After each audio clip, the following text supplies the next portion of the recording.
Iliad's idea was this, that things fall apart of their own accord merely because they age. That's the first motif in the flood story. And that's only to say that if you build something, it decays. If you build something and you just leave it the hell alone, it will soon not work, right? And that's entropy. So one of the reasons that the flood always threatens is merely because of entropy. And you see that reflected in the Egyptian story, because one of the reasons that Osiris falls prey to Seth is because he's old. You know, he was a great hero when he was young and created the Egyptian state, like the men of renown.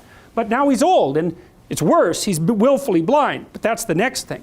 But the fact that he's old is just a start. Things fall apart of their own accord. So once something is given to you, you have to maintain it just to ensure its continued existence. And so you actually have a contract with most of the things that you own. It's like a moral contract. Let's say you have a car. Well, you've decided that you're going to sacrifice to have the car. And so you've performed an ethical calculation. But the car was only worth the sacrifice as long as it functions as a car. And so what that means is that to justify the sacrifice you made to have the car, you have to maintain the car. Because otherwise, you're acting out the proposition that the thing you sacrificed for actually didn't have any value, and so you're obliterating that as a useful contract. And you run into the situation where the car will just deteriorate of its own accord, and then you won't have a car at all. Well, so let's say, how do you speed the process by which your car deteriorates? Well, that's easy. You're driving it along the road and it starts to make a ticking noise. Tick, tick, tick, tick, tick. And you think, I should go have that ticking noise checked, because you've heard it. And then you think, no, it won't matter. It's like, yeah, probably it'll matter. And what does matter mean? Well, matter is mother. That's chaos too, you know, matter.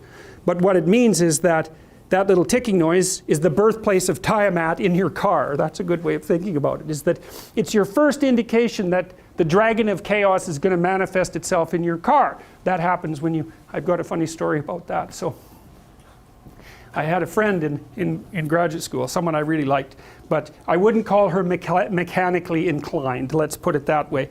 And she had an old Honda, and those things were notorious for rusting out. This is 30 years ago, when they were first produced. They weren't adapted well to Canadian winters.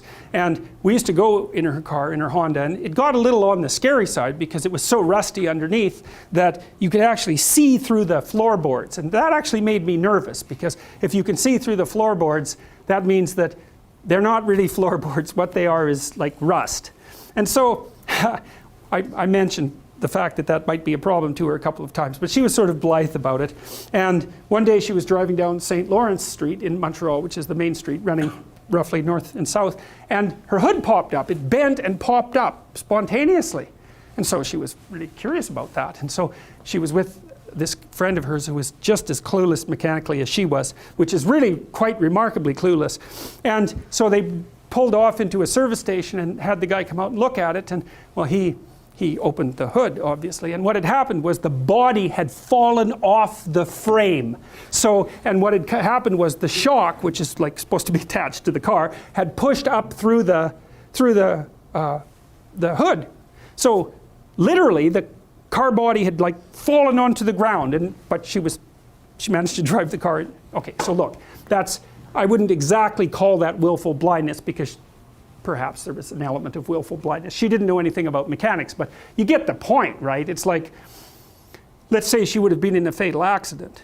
You might say, well, you can shake your fist at God for producing the circumstances, but you know, the fact that you could see through the floorboards, that's probably something that you might have paid attention to. And so it's always the question, is that if things fall apart around you, to what degree is it the mere tendency of things to degenerate entropically, because they do that of their own accord, or have you sped the probability of decay by failing to pay attention when a little snake manifests itself inside your paradise?